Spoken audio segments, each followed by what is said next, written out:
Welcome back to the channel, everyone. Valentine's Day is right around the corner and love is definitely in the air. For the first time ever, I'm going to attempt Valentine's Day themed gift box. That's right, I'm trying something new. What I've decided to do is to incorporate my already made date night sugar scrub and emulsified body butters. And to that, I'll be adding a heart-shaped soap. There's going to be more to the soap than just this heart shape, so stay tuned, you'll definitely see that. And the part that I'm really excited about is these tea light candles that I'm going to make. I'm going to use a special wax with a combination of oils, and when you melt that down, it's going to turn into a massage oil that you can rub on your body as well. So without any further ado, let's head up to the studio. And look who I found on the stair landing. Did you get the products labeled? Not all of them, but majority of them. Okay, she's been upstairs working very hard getting those products labeled, so now I'm gonna go upstairs and take over the studio. All right, princess, bye. I'm gonna be downstairs anyway, but bye. So I guess I have to clean up her mess first. So I've never attempted a Valentine's Day themed gift box, but I thought it would be a good idea to try it. I have this really nice picture in my mind, so I'm hoping whatever's in my head I can translate into this gift box. Okay.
While the heart-shaped soaps are curing overnight, I'm going to get started on the massage oil candles, and I'm super excited about this.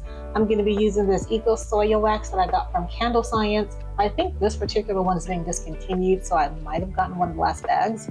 But if you're in Canada, I know that it's also available at New Directions Aromatics. And this is one of the very few candle waxes that's been tested by dermatologists and approved for use on the skin. However, I'm also going to use some cocoa butter, shea butter, and castor oil for my carrier oil. All right, so I'm gonna get everything measured, put in the pouring pitcher, and then I'm gonna melt this down using the double boil method. Let's get started.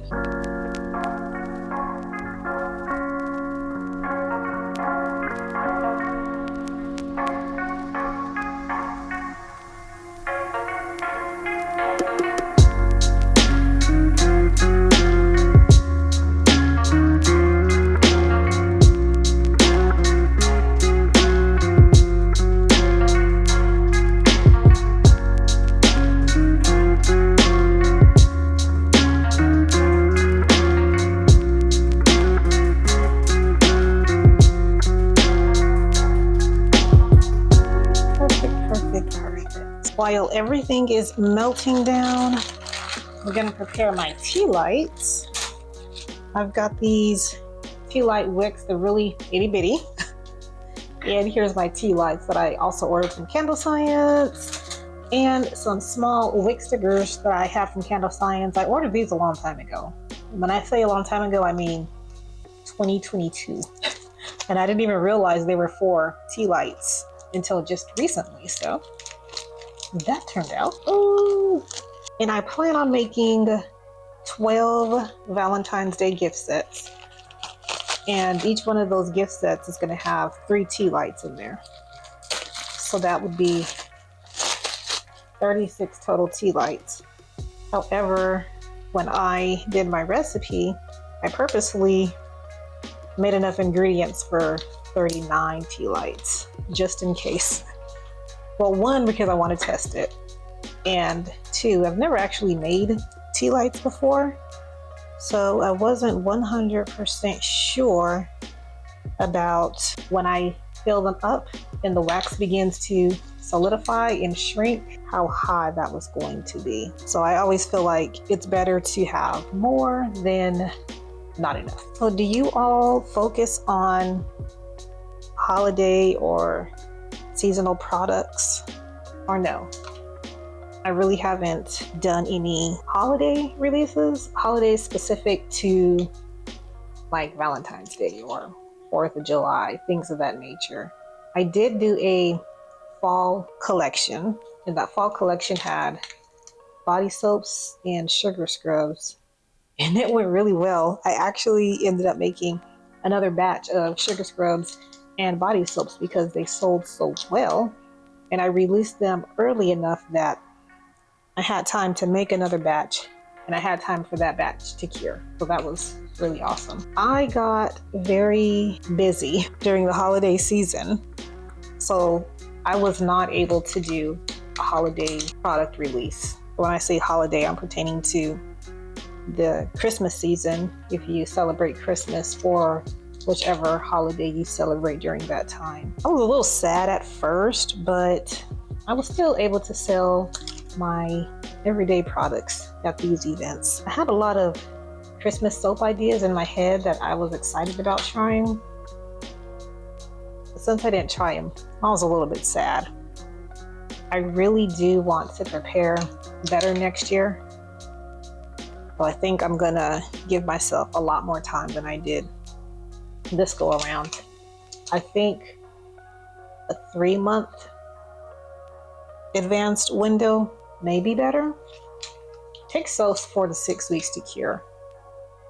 But I don't think you want to kind of push it to that limit and just start making soaps 4 to 6 weeks before your release date.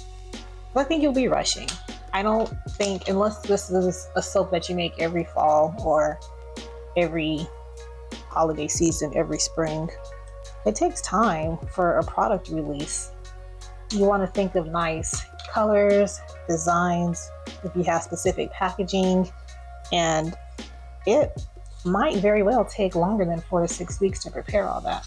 I think I'm going to push for a 90-day window to be on the safe side. Oh, I only have 18. I got quite a ways to go. All right, place 39.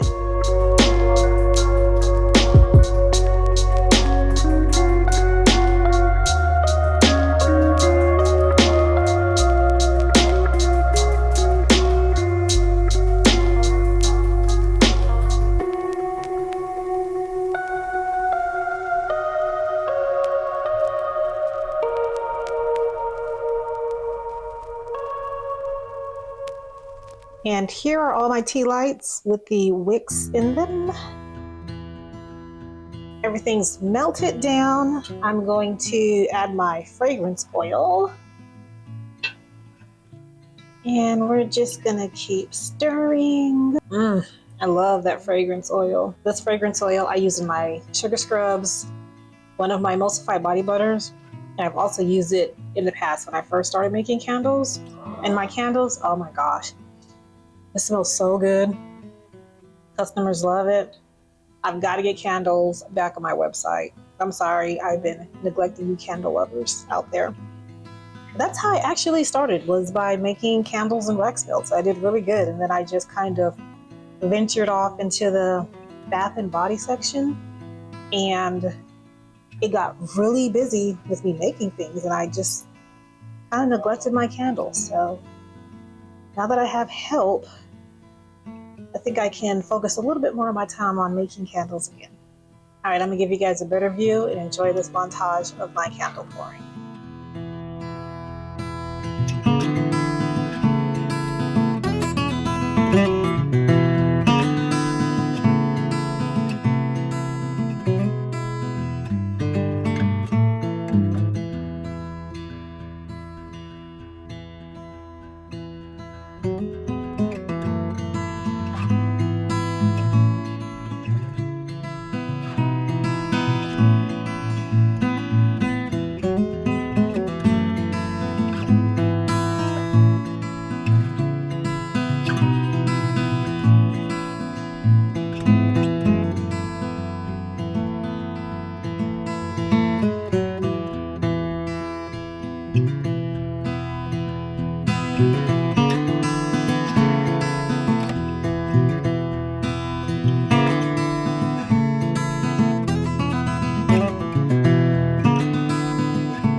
Good morning. So today I'm going to be helping with Jay doing shower steamers. You'll be seeing that in a little bit. I'll also be logging in sales because I'm learning how to do new things like that. And in the rest of the video, you'll be seeing Mom do soaps. Tune in, watch, subscribe, and love. See you later, guys. Good morning, everyone. Welcome back to the channel. I think you heard that brief intro from my little princess who loves to steal the camera. And I've got both my princesses in the studio today. Say hi to the people. Hello, people. Got my princess that's logging invoices from the store. And we got Princess J, who's pressing shower steamers. And I've got tea lights to show you guys. And I've also got part 2 of the Valentine's Day soaps that I make. And here are the finished tea lights. So the tea lights are really soft because I mixed it with a castor oil, shea butter, and cocoa butter. So now it's time to get on part 2 of my soaps. So here is my heart embed. I like how it turned out. I think it's too small for a soap, so I wanted to put it inside of this mold and fill it up so it's like a circle with a heart in the middle. So we'll see how that goes. So it's going to get quite loud in here because the air compressor may turn on, and I'm sure you hear that shower steamer press in the background like that.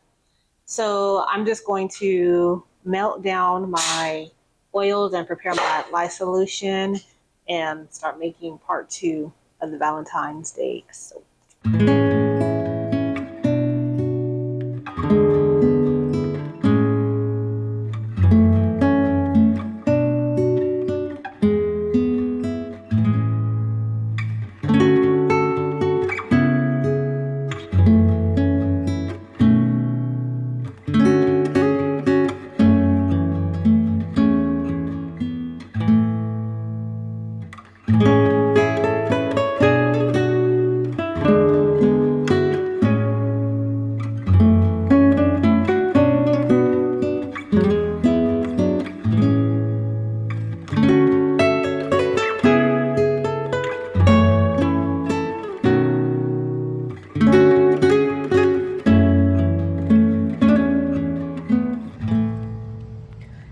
I began to pour my soap batter into the mold, I noticed it began to accelerate rather quickly. It was at that moment that I remembered this particular fragrance oil accelerates, and there was a different recipe that I should have used instead. The other recipe has a specific saturated to unsaturated fats ratio. That ratio can help control how long your soap stays liquid, giving you more time to create designs during the soap making process. But I decided to keep forging on in an effort to save my soaps and fill each mold with batter. I cleaned the tops, crossed my fingers, and hoped for the best.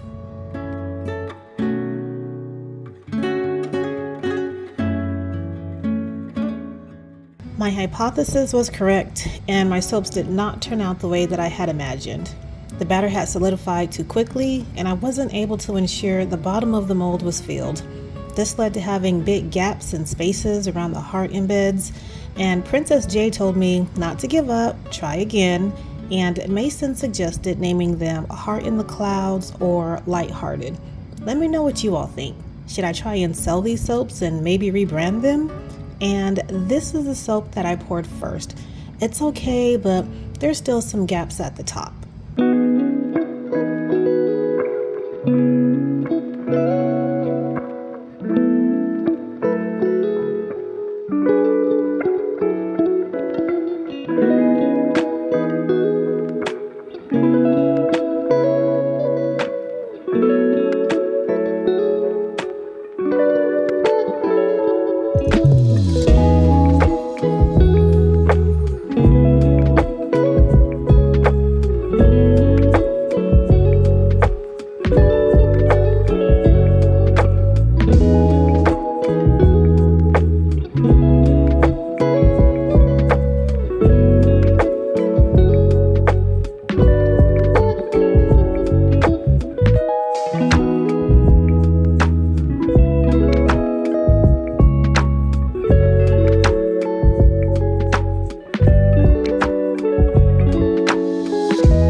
Unmolding the soaps for a second time caught me off guard. On top of all the cracks, they started to crumble as I tried to unmold them. At that point, I knew I wasn't going to attempt this batch again, so I let go of the Valentine's Day soap idea and moved forward with creating the gift boxes without them.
The massage oil candle felt so good that I had to apply it a second time. It's smooth and silky, and it doesn't dry to your skin like wax. I will definitely be posting this recipe on my Patreon for you all. Just check out the description box below. And thank you to all my Patreons for your support. I honestly couldn't have done any of this without you. Please give me a huge thumbs up, subscribe, and hit that notification button so you don't miss out on any new videos. Until next time, bye everyone.